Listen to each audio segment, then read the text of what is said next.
मुलाखती या जिल्हा परिषद पंचायत समितीच्या निवडणुकीसाठी आज मोहोळमध्ये पार पडलेल्या आहेत आणि पोखरापूर जिल्हा परिषद गट हा देखील चर्चेत आहे आणि या पोखरापूर पंचायत समितीच्या गणातून या ठिकाणी संजीव खिलारे हे भाजपाकडून इच्छुक आहेत। परंतु आज मुलाखती दरम्यान संजीव खिलारे यांचं भाषण मोठे चर्चेत राहिले, त्यांची चर्चा या ठिकाणी होते। आपल्यासोबत संजीव दादा खिलारे। तर दादा, काय नेमकं भाषण केलं होतं? भाषण म्हणजे भाषण केलं नाही, पक्षाला मी विनंती केली।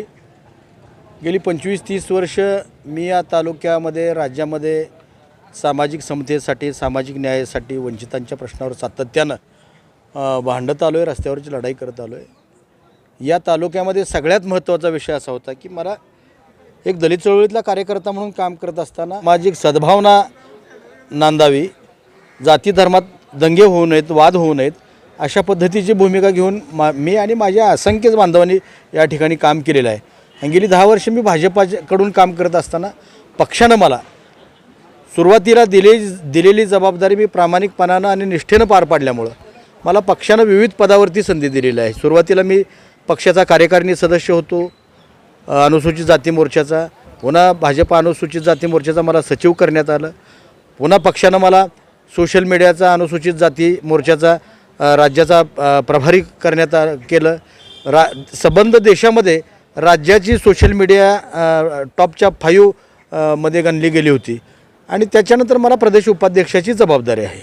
त्यामुळं समाजातला जो कष्टकरी, शेतकरी, वंचित घटक आहे, या सगळ्या नाहेरी वर्गाला न्याय देण्यासाठी मला पक्षाकडून चांगली मदत झालेली आहे। परंतु दादा, आपण या मुलाखतीला जात असताना या ठिकाणी लिंबाचा ढाळा घेऊन गेला होता, त्यामागचं कारण काय? आणि भाषण संपत असताना एक माझ्या अंगात सुद्धा शेवटी येईल असं वाक्य बोलून गेलं, तर काय नेमकं कारण होतं? नाही, त्याबद्दल मी काही जास्त सांगू शकणार नाही। परंतु एक माझ्या मनामध्ये वंचितांची सेवा करत असताना, भटक्यांची सेवा करत असताना एक चळवळीची परिभाषा सातत्यानं कुठंतरी उमलत असते आणि त्या अनुषंगानं जे मुलाखतीला बसलेले असतात ते सगळे आमचे श्रेष्ठी असतात आणि सगळे आदरणीय असतात। त्यामुळे त्यांचा मी सन्मान करतो, त्यांना विनंती केलेली आहे या सगळ्या प्रश्नावर मला संधी द्या। आणि सगळ्यात महत्त्वाचा विषय असा होता की पोखरापूर आष्टी सिंचन योजना, त्या परिसरामध्ये शेती सिंचनाचा विषय होता। गेली 40 वर्ष त्या भागातल्या शेतकऱ्यांचे नेते असलेले स्वर्गीय दोंडीबादा उन्हाळे, स्वर्गीय सुरेश भोसले आणि सगळे इतर सहकाऱ्यांनी 40 वर्ष रस्त्यावरची लढाई केलेली होती। ती योजना कार्यान्वित व्हावी, त्याला मंजुरी मिळावी, हा म्हणजे ध्यास घेऊन सगळ्यांनी काम केलं आहे। आदरणीय आमदार सुभाष बापू देशमुख साहेबांनी 1995ला विधानसभेमध्ये लक्षवेधी केली होती, त्यावेळेला देखील मान्यता मिळाली। राजन पाटील साहेबांनी पुन्हा आमदार असताना 2001ला, मला वाटतं 2001च्या दरम्यान त्यांनी या योजनेला सुधारित मान्यता, प्रशासकीय मान्यता घेऊन निधीची तरतूद केलेली होती। पुन्हा लक्ष्मणराव ढोबळे साहेब आहे ते तत्कालीन आमदार, आदरणीय रमेश कदम साहेब आहे ते, यशवंत तात्या आदरणीय, त्यांनी देखील चांगलं काम केलं आहे। आणि आमचे भाजपचे सतीश आप्पा काळे यांनी ह्या योजनेला जास्तीचा निधी मिळावा आणि उर्वरित गावं देखील समावेश व्हावीत म्हणून फडणवीस साहेबांकडे आग्रह धरून या सगळ्यांच्यामुळे ही योजना कार्यान्वित झाली, परंतु अर्धवट झालेली आहे। उत्तरेकडील जी वितरिका आहे ती अर्धवट आहे आणि फक्त 47 कोटीची योजना असलेली 8 कोटीमध्ये केली आहे। मग आता राहिलेला दक्षिण भाग जो आहे तो ओलिताखाली आला पाहिजे, परंतु पूर्वीची जी योजना चुकीच्या पद्धतीनं राबली गेल्यामुळं म्हणजे पाटानं पाणी यायच्याऐवजी, कॅनॉलनं पाणी यायच्याऐवजी वितरिकेनं पाणी आलेलं आहे, तिथं आमचा तोटा झालेला आहे। 585 हेक्टर क्षेत्र नुसतं कागदावरती आहे, परंतु प्रत्यक्षात एवढं क्षेत्र ओलिताखाली येत नाही। सर्वसामान्य गरिबांना ते तळ्यात सोडलेलं पाणी छोट्यात नेण्यासाठी पाईपलाईन वगैरे ह्या यंत्रणा नसतात आणि त्याच्यामुळं आम्ही विखे पाटील साहेबांना विनंती करून पुन्हा नव्यानं या 3 गाव खवणी, सारोळे, पोखरापूरचा नव्या या योजनेमध्ये पुन्हा नव्याने ही योजना कार्यान्वित करून पुन्हा हिवरे, चिखली, वडाची वाडी आणि यावली हा भाग त्यामध्ये जोडण्यासाठी मागं सर्वे देखील झालेला आहे। त्या योजनेचा आग्रह मी आमच्या कमिटीपुढं, आजच्या उमेदवारी निवडीच्या कमिटीपुढं धरलेला आहे, कारण हा विषय मला अजेंड्यावरती महत्त्वाचा वाटतो आहे, म्हणून मला उमेदवारी द्या अशी विनंती केलेली आहे। परंतु आता आपण एवढं काम केलं, एवढे प्रश्न सांगताय, लोकांच्या प्रश्नाची जाण देखील आपल्याला आहे. या मतदारसंघात किंवा या निवडणुकीदरम्यान आता एक अशी चर्चा रंगताना दिसते की कामती जिल्हा परिषद गटातून जे अंकुश आवताडे आहेत ते प्रयत्न करताना दिसत आहेत, ते इच्छुक आहेत. त्याचबरोबर पोखरापूर जिल्हा परिषद गटातून या ठिकाणी शंकर वाघमारे यांचं नाव देखील चर्चेत आहे. आपलं देखील पोखरापूर पंचायत समितीसाठी चर्चेत आहे. आपण भाजपाचे अनेक वर्ष काम करतात, निष्ठावंत आहात, परंतु एक चर्चा या ठिकाणी दिसते की आपली तिकिटे कापली जातील, आपली उमेदवारी नाकारली जाईल, अशी एक आता चर्चा या ठिकाणी होताना दिसते. महत्त्वाचं म्हणजे आता अंकुश आवताडे हे भाजपाचे मागच्या टर्ममध्ये युवा मोर्चाचे तालुका अध्यक्ष होते आणि आता ते कुठल्याही पदावर नाहीत. परंतु पदावर नसताना देखील त्यांनी त्या भागातल्या युवकांसाठी, त्यांच्या उद्योग व्यवसायासाठी वेगवेगळ्या महामंडळाची कर्ज प्रकरणं, बँकांची कर्ज प्रकरणं, जिल्हा उद्योग केंद्रामार्फत असलेली कर्ज योजना चांगल्या प्रमाणात युवकांचा वर्ग म्हणजे त्यांनी उभा करण्याचा प्रयत्न केलेला आहे. त्याचबरोबर शेतकऱ्यांचे प्रश्न असतील, वंचितांचे प्रश्न असतील, तिथं चांगलं काम केलं आहे. गावगाड्यामध्ये परिसरातल्या भागातल्या ग्रामपंचायतींसाठी वेगवेगळ्या विकास योजनांसाठी त्यांनी चांगला निधी आणलेला आहे.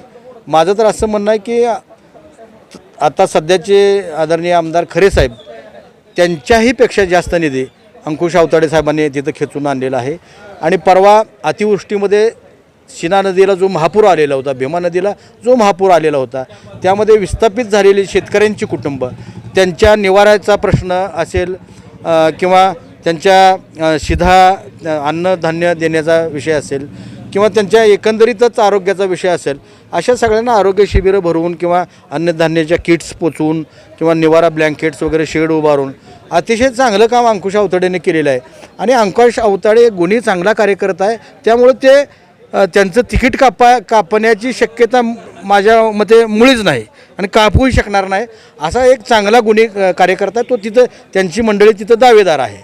आणि शंकरराव वाघमारे साहेब जे आहेत ते माजी जिल्हा अध्यक्ष आहेत, ते मागील अनेक निवडणुकांमध्ये विधानसभेच्या, लोकसभेच्या त्यांनी एक प्रभारी म्हणून, निवडणूक प्रमुख म्हणून तिथं घवघवीत यश त्या वेळेला मिळवून दिलेलं आहे. आणि आता राज्याच्या ह्याच्या कमिटीवर आहेत. म्हणजे एक अभ्यासू नेतृत्व असलेला गुणी कार्यकर्ता म्हणून त्यांच्याकडे पाहिलं जातं आहे, लढणारा सर्वसामान्य कुटुंबातून आलेला. आणि तिने मागं भाजपाच्या वतीनं निवडणूक लढवलेली असताना सर्वसाधारण जागेवर ते ओबीसी आहेत माळी समाजाचे, परंतु पाटकुलसारख्या, पिनूरसारख्या भागात जाऊन सर्वसाधारण जागेवरती त्यांना तिथल्या मतदाराने स्वीकारलेलं आहे. म्हणजे सगळ्या जाती धर्माला चालणारं हे नेतृत्व आहे. त्यामुळे त्यांचीही उमेदवारी कट व्हायची काय कारण नाही. आणि माझीसुद्धा खात्री आहे, मीसुद्धा तळागाळातल्या वंचितांसाठी सातत्यानं लढत आलेलो आहे. समाजातला भटका, वंचित, उपेक्षित, शेतकरी, कष्टकरी सगळ्यांच्या सामाजिक न्यायासाठी माझा आग्रह असतो. या तालुक्यामध्ये सगळीकडं गुणवत्ता म्हणजे सामाजिक समता नांदावी, बंधुत्व वाढावं, माणुसकीसाठी माझा आग्रह असतो. गावागावात माझे चांगले सलोख्याचे संबंध आहेत. गावात माझे अनेक मित्र आहेत, युवा मित्र आहेत. त्यामुळं मला खात्री आहे आमच्या तिघाची उमेदवारी पक्ष म्हणजे कट करणार नाही, म्हणजे नाकारणार नाही. आणि त्याचबरोबर तुम्ही निष्ठावंत भाजप वगैरे म्हणताय, पण निष्ठावंत आता आलेले देखील निष्ठावंतच आहे. ते म्हणजे जुना नवा भाजप असा कुठेही वाद असणार नाही. दादा, नुकतीच नगर परिषदेची निवडणूक पार पाडली आणि या ठिकाणी आपल्याला पाहायला मिळालं की माजी आमदार राजन पाटील यांचे निकटवर्तीय जे सहकारी आहेत त्यांनाच उमेदवारी देण्यात आली. तसं म्हणणं बरोबर नाही, कारण राजन पाटील साहेब हे या मोहोळ विधानसभा मतदारसंघामध्ये अतिशय चांगलं आणि प्रभावी काम आहे त्यांचं. सहकारी सोसायटी असतील, जिल्हा मध्यवर्ती बँका असतील, मार्केट कमिटी असेल, स्थानिक स्वराज्य संस्था, दूध संस्था, विधानसभा, जिल्हा परिषद, पंचायत समिती, आज सगळीकडे एक हाती त्यांची सत्ता आहे. त्यांचा कार्यकर्त्यांचा मोठा संच आहे. त्यांच्या वडिलांपासून या तालुक्यातल्या सर्वसामान्य जनतेला त्यांनी आधार देण्याचं काम केलेलं आहे. दलितांना, उपेक्षितांना जवळ केलेलं आहे, शेतकऱ्यांना जवळ केलेलं आहे.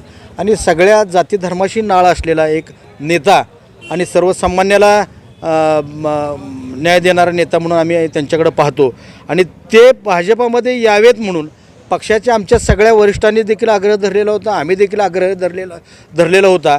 आणि ज्या वेळेला दक्षिण सोलापूरमध्ये कार्यकर्ते इतर पक्षातल्या नेत्यांना भाजपामध्ये घेण्याला विरोध करत होते, आंदोलनाला बसले होते, त्यावेळेला सगळ्यात पहिल्यांदा मी राजन पाटील साहेबांचं स्वागत केलेलं होतं की ते जर आले तर आम्हाला एक चांगला नेता भेटेल, दृष्टी असणारा, डोळस नेता, विकासाची दृष्टी असलेला नेता आम्हाला भेटेल आणि ते जर आले तर आम्हाला नेतृत्व चांगलं लाभेल असं म्हणून मी भूमिका घेतलेली होती. आणि तुम्ही नगर परिषदेचा विषय म्हणताय तर मोहोळ शहरामध्ये भाजपचं होतं तरी काय, अतिशय नगण्य परिस्थिती होती. अशा वेळेला आम्हाला जुन्या भाजपचं जर तुम्ही म्हणाल तर तालुका अध्यक्ष सतीश अप्पा काळे यांना नगरसेवक पदाची उमेदवारी मिळालेली होती आणि सुशील भैया क्षीरसागर यांच्या पत्नी आमच्या ताई शीतलताई क्षीरसागर यांना नगराध्यक्ष पदाची उमेदवारी मिळालेली होती आणि 19 जागावरती राजन पाटील साहेबांनी त्यांच्या कार्यकर्त्यांना संधी दिली होती. त्यामुळं थोडंसं बोललं जातं आहे, पण असं कुठेही काही होणार नाही, नवा जुना कुठेही वाद होणार नाही.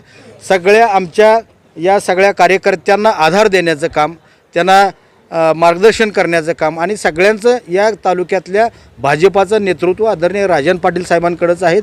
ते सगळ्यांना न्याय देतील, योग्य उमेदवार बघून ते निश्चित संधी देतील अशी आम्हाला खात्री आहे. दादा, समजा आता अंकुश आवताडे असतील, शंकर वाघमारे असतील किंवा तुम्ही असाल तर समजा तुमची उमेदवारीच कापली गेलीच तर तुमच्या जुन्या निष्ठावंत कार्यकर्त्यांची काय भूमिका असणार आहे?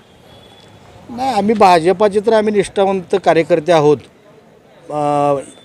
इमानदारीनं आम्ही भाजपाचंच काम करणार आहोत आणि उमेदवारी कापणं वगैरे असं होत नसतं. काय प्रमाणामध्ये जर पक्षाला जर निर्णय घ्यावा लागत असेल त्या परिस्थितीमध्ये आणीबाणीची वेळ असेल किंवा काय समीकरणं जुळवण्याच्या दृष्टीनं तसा जर निर्णय झाला तर नाराज व्हायचं काय कारण नाही. खरं तर पक्ष आमचा हा एक विचारधारेवर काम करणारा पक्ष आहे. विश्वासानं निष्ठेनं काम करणारे कार्यकर्ते आहेत या पक्षामध्ये. जनतेवर आमचा विश्वास आहे, जनतेचा भाजपावर विश्वास आहे. त्यामुळं या पक्षात काम करायला संधी मिळते आहे आणि आपल्या या पदाच्या माध्यमातून, पक्षाच्या माध्यमातून जनतेचे अनेक प्रश्न सुटत आहेत आणि आपल्या माध्यमातून ती सोडवायची संधी मिळते आहे. ही सेवा करण्याची संधी मिळते आहे, ही आमच्या दृष्टीनं फार मोठा विषय आहे. दादा, आपण निवडणूक लढवण्याच्या तयारीत आहात, तर तशी तयारी देखील केली असत तर काय तयारी केलीत? गावभेट दौरे वगैरे केलेत का? कार्यकर्त्याशी कसा संपर्क? मी गावभेट दौरे सगळीकडेच केलेले आहेत. माझी देखील सगळीकडं नाळ जोडलेलीच आहे. परंतु या तालुक्यातले अनेक प्रश्न असतील. मग परवा मागच्या 2 वर्षापासून गावगाड्यामध्ये, गावखेड्यामध्ये एसट्या जात नव्हत्या, विद्यार्थ्यांची अडचण व्हायची, हेळसांड व्हायची. तशा प्रश्नावर काम केलं. शेतकऱ्यांच्या प्रश्नावर काम करत असतो, दलित वंचितांच्या प्रश्नावर सातत्यानं काम करतो आहे. आता या तालुक्यातले जवळजवळ 6-7 ठिकाणी पालावर राहणारी मंडळी आहेत, भटके विमुक्त, डोंबारी असेल, पारधी, नंदीवाली असेल, कुडमुडी, जोशी वगैरे असे. तर या सगळ्यांना हक्काची घरं मिळावीत, त्यांना जातीचे दाखले, आधार कार्ड, रेशन कार्ड, म्हणजे त्यांची भारतीयत्वाची ओळख नव्हती, त्या सगळ्या प्रश्नावर आम्ही काम करतो आहे आणि सगळ्यांशी माझा संवाद आहे. त्यामुळे ही एक माझ्या बरोबर असणारी फार मोठी ताकद आहे तालुक्यामध्ये. मी त्याचा कधीही म्हणजे बाऊ केलेला नाही. मी अगदी नम्रपणानं या सगळ्यांच्या सुखदुःखात सहभागी होतो. मी सगळ्यांची सेवा करत असतो. त्यामुळं निश्चितपणानं पक्ष मला संधी देईल. संवाद तर आहेच माझा सगळ्यांशी, या सगळ्याच्या माध्यमातून संवाद आहे. त्यामुळं सगळेच जण मला स्वीकारतील. मीही नम्रपणानं आयुष्याच्या अखेरपर्यंत जनतेची सेवा करत राहणार आहे.